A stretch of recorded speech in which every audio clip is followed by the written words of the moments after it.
Bismillahirrahmanirrahim. Assalamualaikum warahmatullahi wabarakatuh. Alhamdulillahirabbil alamin. Wassalatu wassalamu ala asrofil anbiya'i wal mursalin wa ala alihi wa sahbihi ajmain amma ba'du.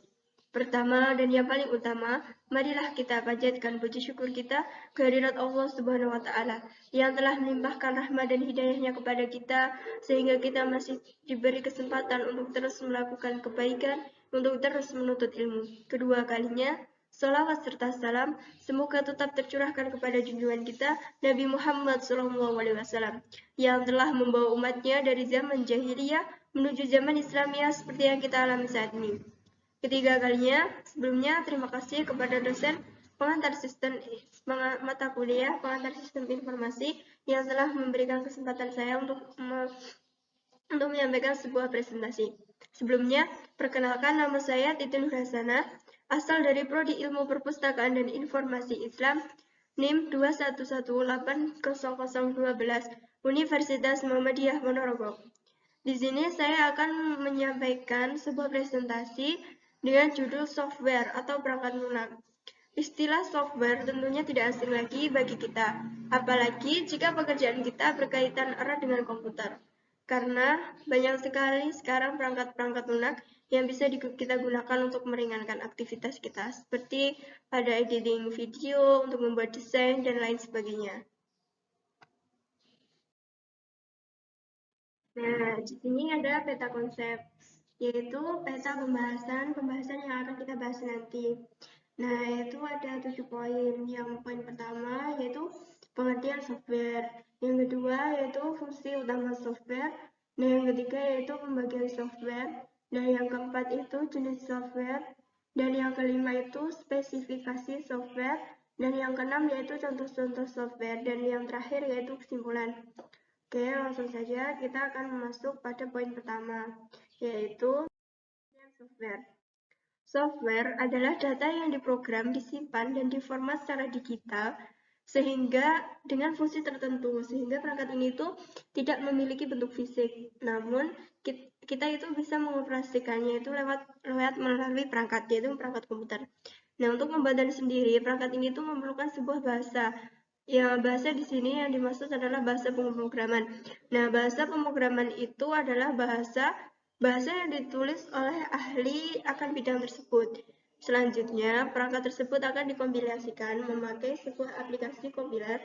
Nah, yang di situ tuh agar dapat menjadi sebuah kode yang bisa dikenali oleh mesin hardware atau perangkat keras.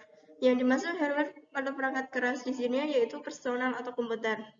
Kemudian perangkat lunak itu yang ada pada perangkat keras tersebut itu merupakan suatu nyama dari komputer itu sendiri. Dengan begitu, tanpa menginstal sistem informasi tersebut dapat dijalankan. Oke, langsung saja poin kedua. Yaitu ada fungsi utama software. Fungsi utama software itu yang pertama ada 5 fungsi.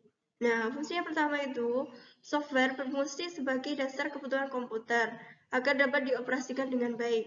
Jadi, tanpa adanya software, mungkin kita akan tidak bisa mengoperasikan komputer tersebut dengan baik. Kedua, software yaitu berfungsi sebagai mesin untuk mengatur hardware atau perangkat keras pada komputer. Dengan begitu, komputer bisa berjalan sesuai dengan tugasnya masing-masing. Seperti Microsoft Word untuk membuat sebuah makalah atau dokumen lainnya, seperti PowerPoint untuk membuat video presentasi, membuat PowerPoint, dan lain sebagainya. Fungsi yang ketiga yaitu software berfungsi sebagai penggabung antara software yang lain dengan hardware komputer. Fungsi yang keempat yaitu software juga berfungsi sebagai penerjemah perintah pada software lain yang ada dalam suatu mesin tersebut. Dan fungsi yang terakhir yaitu software berfungsi untuk mengidentifikasikan sebuah program yang ada pada komputer. Langsung saja poin selanjutnya. Nah, ini dia, yaitu software. Software itu terbagi menjadi 3 jenis. Yaitu yang pertama ada sistem operasi atau operating system.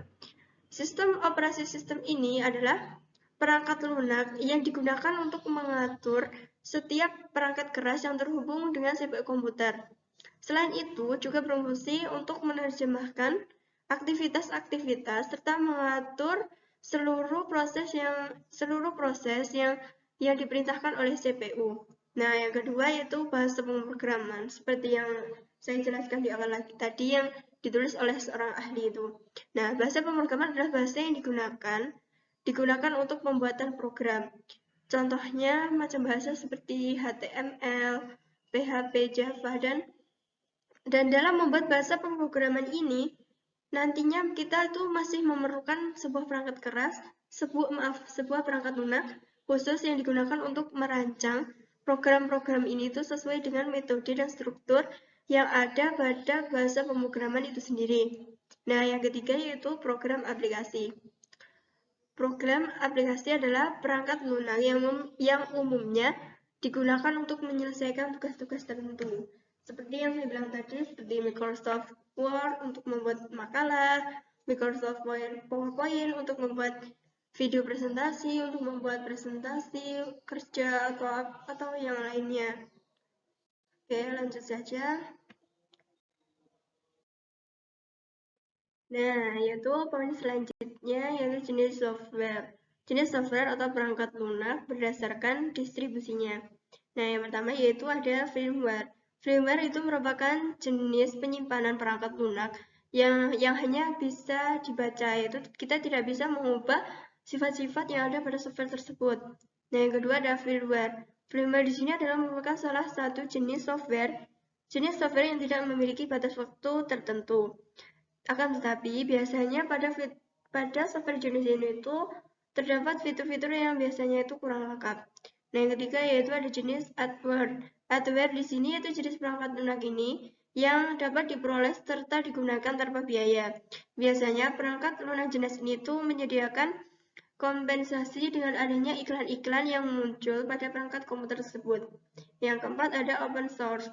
Open source yaitu sejenis perangkat lunak yang dapat dibuka kode sumbernya. Nah, yang kelima ada shareware. Shareware di sini merupakan sebuah perangkat lunak yang dapat digunakan untuk keperluan-keperluan tertentu, seperti tadi Microsoft Word untuk membuat makalah dan lain sebagainya. Dan ada malware. Malware merupakan salah satu jenis software yang dianggap bisa merusak atau sangat berbahaya apabila disalahgunakannya. Yang terakhir adalah spyware. Spyware adalah aplikasi khusus yang digunakan biasanya untuk memata-matai sebuah pekerjaan. Oke. Selanjutnya yaitu ada spesifikasi software untuk komputer. Spesifikasinya yaitu yang pertama ada sistem operasi untuk mesin server. Beberapa di antaranya yaitu seperti Sun Solaris, Microsoft Windows, Server, FreeBSD, varian sistem operasi Linux untuk server misalnya Caldera, Debian, dan Mandrake, Red Hat, dan masih banyak lagi, serta sistem operasi khusus yang lain. Spesifikasi yang kedua yaitu aplikasi yang menunjang layanan aplikasi jaringan komputer. Hal ini seperti web server, database, server remote, menunjang jaringan komputer, dan lain sebagainya. Spesifik yang ketiga yaitu aplikasi ini digunakan untuk mengelola lalu lintas jaringan, diantaranya seperti proses pengiriman data atau informasi yang dilakukan dengan meneruskan paket data itu yang dikirim pada sebuah jaringan satu ke jaringan lainnya, atau yang biasa disebut dengan NMS atau Network Management System. Selanjutnya ada contoh software. Poin selanjutnya itu ada contoh. Nah, contoh software ini yang pertama yaitu Microsoft Office Word software yang satu ini yaitu bisa digunakan untuk mengetik dan membuat sebuah dokumen dalam tampilan kertas. Yang kedua yaitu ada Microsoft Office PowerPoint. Microsoft Office PowerPoint merupakan software yang digunakan untuk membuat PowerPoint atau inti dari sebuah materi yang akan dibawakan seperti sebuah presentasi seperti itu. Yang ketiga yaitu Microsoft Excel. Microsoft Excel itu tidak jauh berbeda dengan Microsoft Word. Perangkat ini itu digunakan untuk mengedit serta membuat sebuah dokumen dengan tampilan yang ada kolomnya seperti itu. Nah, yang keempat adalah Mozilla Firefox. Mozilla Firefox adalah sebuah software yang berguna yang dapat kita gunakan itu untuk merambah web lintas platform bebas dengan sumbernya itu sumber terbuka. Nah, dan yang terakhir yaitu kesimpulan. Kesimpulannya yaitu dalam sebuah komputer itu tidak terlepas dari perangkat lunak itu tersendiri. Jadi, kalau ada komputer, pasti di dalamnya itu ada sebuah perangkat lunaknya. Nah, setiap komputer yang memiliki software atau perangkat lunak di dalamnya itu, maka akan memudahkan dalam menjalankan sebuah tugas atau untuk melakukan untuk memudahkan seseorang itu dalam melakukan aktivitas tugasnya. Nah, yaitu kesimpulannya lagi yaitu untuk melakukan tugas tersebut tidak bisa jika tidak ada software yang disediakan. Dengan adanya software yang tersedia berdasarkan fungsi-fungsinya masing-masing tadi, maka komputer itu akan dapat digunakan dan dapat bermanfaat sesuai dengan apa yang diperlukan. Terlebih saat ini sudah banyak sekali berbagai jenis-jenis software atau perangkat lunak yang bisa kita pilih. Nah, semua software tersebut dibuat untuk meringankan aktivitas ataupun pekerjaan manusia. Jadi, software itu tidak memiliki bentuk fisik. Jadi, software itu merupakan nyawa dari sebuah komputer. Nah, mungkin itu yang dapat saya sampaikan pada presentasi kali ini. Mohon maaf bila ada salah dan kekurangan. Saya mohon maaf yang sebesar-besarnya. Semoga presentasi ini bermanfaat bagi kita semua dan semoga kita bisa memahami pengertian software dan mengenai software lah. Semoga kita dapat memahaminya.